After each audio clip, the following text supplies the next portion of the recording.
Hi everybody. You guys are enjoying your prom. It did not rain. At least it did for a little while, but it seems like you guys are going to have a nice evening. Tomorrow when you get up, you will have stuff on Edmodo. So let's look at multiple angles here so that we have something to go on. Okay? That you guys have on your packet. So if we start with sine of 2u, and it says prove that 2 sine u to cosine u.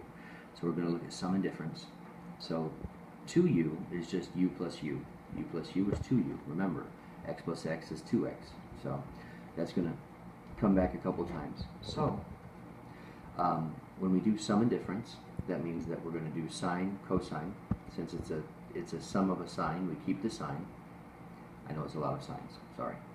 Different ways of spelling sine. So sine u, cosine u plus sine u, cosine u.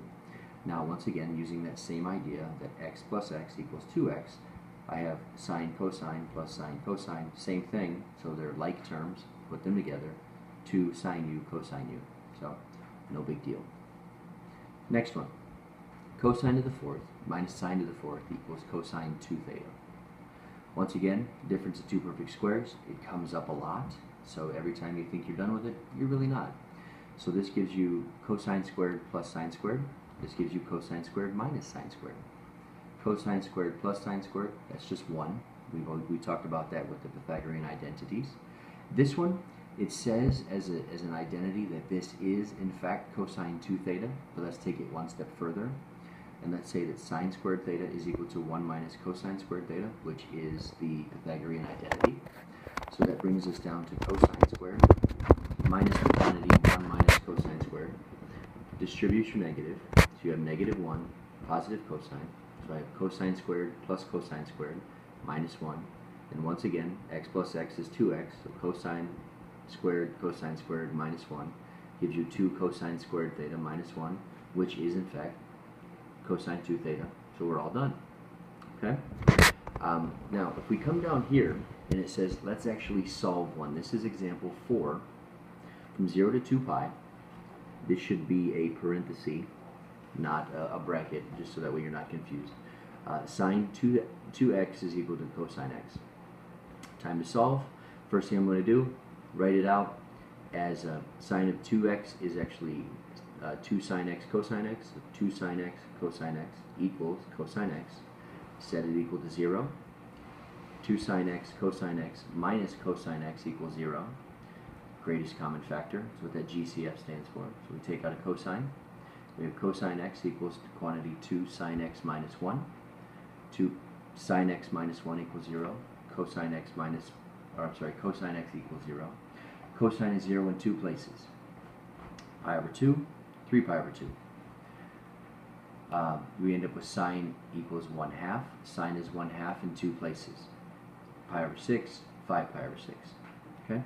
So that's how we would do that. We end up with 4 answers. If you wanted to give me the degree for this, that's fine.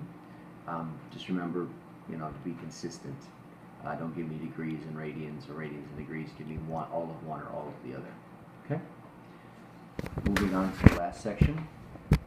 This is power reducing. So we're going to go slowly through this. There's a lot of stuff. So, first thing, power reducing function weight.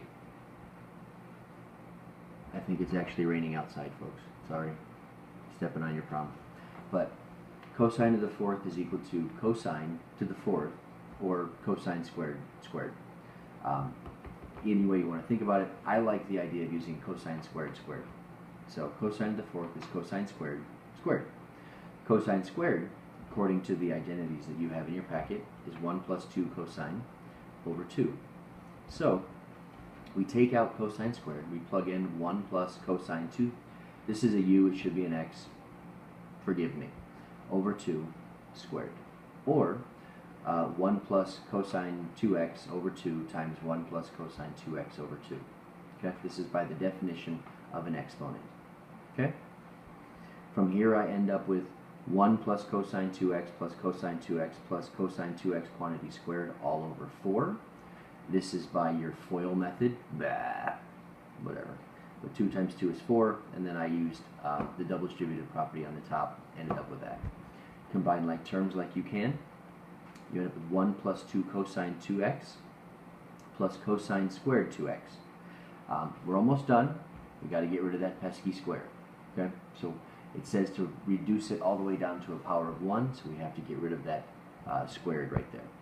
Okay, remember, cosine squared is 1 plus cosine 2x over 2. So cosine squared of 2x would be 1 plus cosine of 2 times x over 2, or essentially the double angle, where here it's just a single angle. So 2 times the angle, 2 times the angle, which would give me 1 plus cosine 4x over 2. Okay? So we take that, we plug it back in over here. So we have 1 plus 2 cosine 2x plus the quantity 1 plus cosine 4x over 2, all over 4. Like I said, we're going somewhere, patience. We take the top part, we're going to make it common denominators, or get common denominators so we can add them together. They all have a 2 in common, or at least they will. 2 over 2, 4 over 2, 1 over 2, and then cosine over 2. Okay? 1 half and 2 over 2 gives me 3 halves, which is, you know, they're just numbers, so they go together. 4 cosine 2x over 2 is just going to give me 2 cosine x, or 2 cosine 2x, and then I'm left with 1 half cosine 4x here. Last thing I have to do is get rid of this 4 in the denominator. Instead of dividing by 4, I can multiply by the reciprocal. 3 halves times 1/4 is 3/8. 2 times 1/4 is 1 half, and then finally 1 half times 1/4 is 1/8. 3/8 plus 1 half cosine 2x plus 1/8 cosine 4x, and that has been power reduced from the 4th all the way down to the 1st.